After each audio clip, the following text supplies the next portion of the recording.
Yun, magandang gabi sa ating lahat, sa mga guests na nandito, sa mga tropa natin dito, at sa mga bandang nandito, magandang gabi sa atin. Kami nga po pala ang bandang Mania Kiss Band, all the way from Las Piñas, yun. Medyo kinurek lang namin kasi medyo ang sakit sa tenga nung Maniakis talaga, no? Parang pinag-uusapan din natin bawat isa nun eh, pagka gano'n. Diba? Joke lang. Actually, konting background lang sa banda, kaya namin siya nabuo. Kasi sa isang bar, parang ganito, na itong dalawa nagtatrabaho doon, tapos kami guest, tapos nakilala namin itong drummer. So, napag-isipan namin magbanda.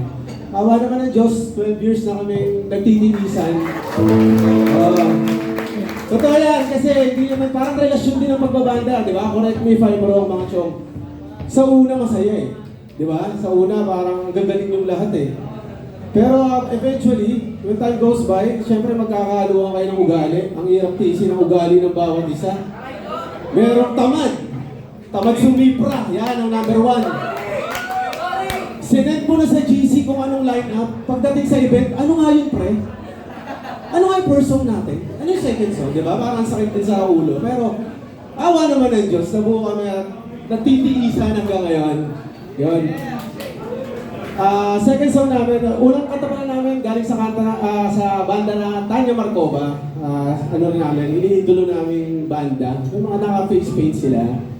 Yun, kaya usually pag nagpo-production kami, mga kanta nila yung pinang-ano namin, kino-cover namin. Second song namin, original composition. Meron ba dito mainipin? Meron, di ba? Halos lahat tayo, ayaw natin yung nag-aantay tayo eh. Kumbaga, gusto natin on time yung kausap, pero itong kantang nabuo namin, true story to, na nagawa namin, especially sa akin, yung ex mo, na jowa mo before, naging ex mo na siya ngayon, wala na siya. Meron na siyang iba. Actually, may asawa na siya ngayon, tapos tatlo yata panganay niya rin. So parang pero nandun pa din yung point na mahal mo pa rin siya eh. Pero wala ka na magagawa, kasi hindi na siya sa'yo eh. Diba? Kaya ako natanong kung meron ba ditong nainipin kasi kami nabuo namin yung kantang to. Ang title nito, Maghihintay. So kumbaga, willing ka pa rin maghintay kahit wala na nga, kahit meron na siyang iba. Nandito ka pa rin umaasa, mali mo sa kabilang dimension ng buhay kung meron man talaga, di ba? Maging kayo pa rin. Soulmate kumbaga. So sana, sa simple paghihintay, marinig niya to. Title to, Maghihintay, sana magustuhan niyo.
maghihintay ka kahit di niya na gusto, pero yun lang talaga yung magagawa eh. Di ba?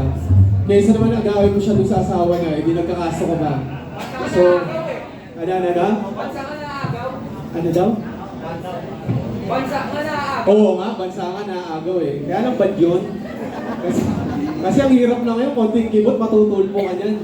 Di ba? Kaya mali mo na lang siya ng palihim. Second to the last song namin, tungkol sa babaeng nagngangalang Tanya. Meron ba ditong Tanya? Baka mas may masagasaan kami ha? Meron? Meron? Wala. Yung totoo ha? Basta talaga babae eh. Yun talaga yung background niya. Ano nga ulit yun, Ron? Sama. Parang nakarelate sila eh. Ayun, tungkol sa babaeng Tanya, nagngangalang Tanya, nabuo namin yung kanta. Tungkol sa babae, kung magpalit ng jowa, parang nagpapalit ng sapatos. Yung kakahiwalay lang, meron na naman siya nagugustuhan iba. Kakahiwalay lang, may nakaka-chat na naman siyang iba. Tapos para di mo mahalata, bisitahin mo na doon sa restrict. Oo, di ba? Siyempre di magre-ring. Di ba? Kasi check niya yun pag siya na lang mag-isa. Actually, si Tanya hindi siya playgirl. Siguro yung si Tanya masasabi ko, yung tipo ng babaeng gustuhin. Yung may nag-aantay palagi, kung balang araw magigisahan ka kahit may jowa ka ngayon. Tapos pagka nag-ibalay sila, meron na naman siyang nagiging jowa. Kung baga mabilis siyang ma-fall. Lilinawin ko lang si Tanya hindi siya playgirl. Nabuo namin yung kanta kasi, in short, parang hataw siya sa lalaki. Hataw in a good way naman. Parang gano'n. Listahan ni Tanya, sana magustuhan niya.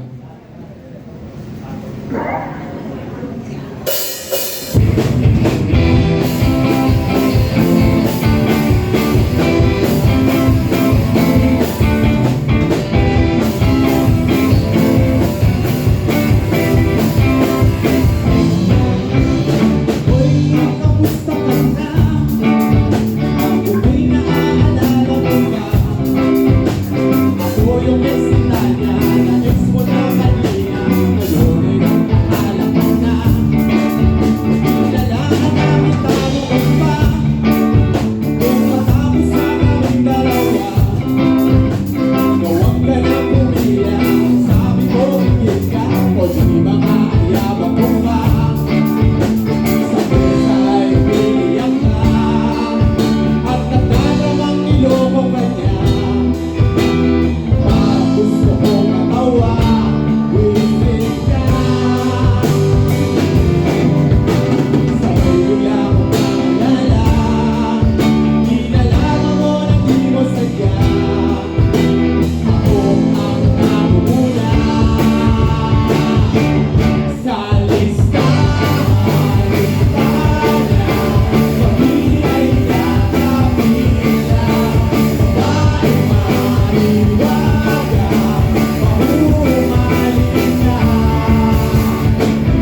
salamat ulit. Thank you, Chance, magpasalamat. Sa Strings Production, sa Hops Bar Grill, at sa mga kapwa kong banda nandito ngayon. Palakpan natin mga sarili natin. Patuloy natin palaganapin ang OPM song at saka tama yung sinabi ng unang banda, yung gawang tao, hindi gawang AI. Although maganda rin naman yung resulta ng AI ngayon, pero iba pa rin talaga yung pinagsisingkapan at pinagpapagura na kanta. Tama ba ako doon?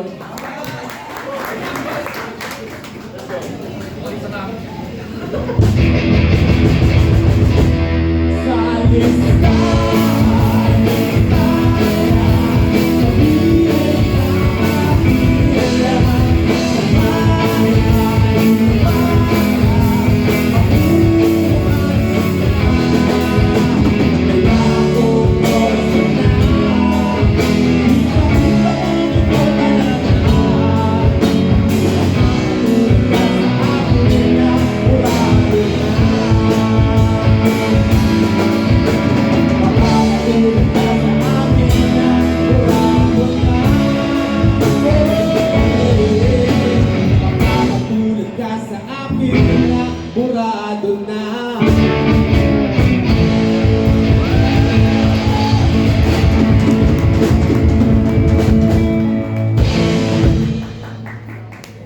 Yun, maraming salamat. Last song namin, para maka-move on na tayo sa next banda. Take lang namin yung chance, kagaya sinabi ko kanina magpasalamat. Nabuo namin yung last song namin galing sa, yung kakatapos ng inuman. So, totoo yun, di ba? Pagkatapos na mag-inuman, kagaya ngayon, Sabado, ang sarap magwalwal, ang sarap magsagad kasi linggo kinabukasan. Hanggang sa parang 6 AM na yata yun, nagigitarahan pa rin kami. Nabuo namin yung kantang to, umaga na naman. Parang, ano bang gagawin bukas? Wala naman eh. Kaya lang, meron tayong lagi nakakalimutan. It might sound cheesy or kung di ko alam kung anong religion nyo, magkakaiba man tayo ng paniniwala. Pero feeling ko meron tayong isang pinaniniwalaan, meron nasa itaas na nanunod sa atin sa bawat ginagawa natin.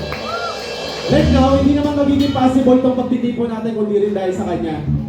Mapa si Jesus Christ siya, si Allah, si Jah, or kung sino pa man, hindi ko alam yung tawag sa iba. Nabuo namin siya na parang kahit ang gawin natin sa buhay, mapamaganda yung resulta, maging mapasama, eh, huwag natin kalimutan magpasalamat sa Kanya. Last song namin, magpasalamat. At bago ko ituloy pala, take ko yung chance ipakilala yung mga kabanda ko kasi laging nakakalimutan eh. Okay lang ba? Okay lang. Simulan ko doon sa matagal ko ng gitarista, si Aaron. Palakpakan naman para kay Aaron. Alas talaga kami dalawa nagsimula hanggang sa sinama niya yung kapatid niya, si Bino. Magkapatid sila. Palakpakan naman sabay sa namin si Bino. Hanggang ngayon lang pinagtatalunan nila kung sino daw mas mukhang matanda sa kanila. Sino nga ba? Ayaw nila sumagot, makakasakit kasi sila eh. Di ba? Oo. Ito si Aaron ang pinakatamad. Pinakatamad pero magaling. Para sa akin. Yung drummer naman sa likod, actually gitarista ko rin yun eh. Wala lang yung drummer namin absent. Pero, well blessed eh. Very flexible. Actually kaya nang gumawa ng banda mag-isa eh. Kasi nakapag-drum siya, nakapag-gitara siya, nakapag-bass siya, nakakanta rin siya. Si Tonton nga pala, parang paano, pinakabata sa banda. Kung ito yung pinakamasipag, yun naman ang pinakatamad. Ay, ito pala yung pinakatamad, yun ang pinakamasipag, pero yung galing, sakto lang. Well, bless eh, isipin mo lahat kaya mong gawin. Diba? Baka sa susunod na pabook namin dito, na sasali kami sa prod, siya na lang mag-isa eh. Tatry namin mag-iinom lang kami kasi mukhang kaya niya naman. Di ba? Parang mas maganda rin yun eh. No, ayos na ba yun? Ayun. Last song namin, magpasalamat. Isang, gusto lang namin i-deliver sa inyo at saka kahit pa paano magsilbing mensahe na kahit anong gawin natin, huwag natin kalimutan magpasalamat.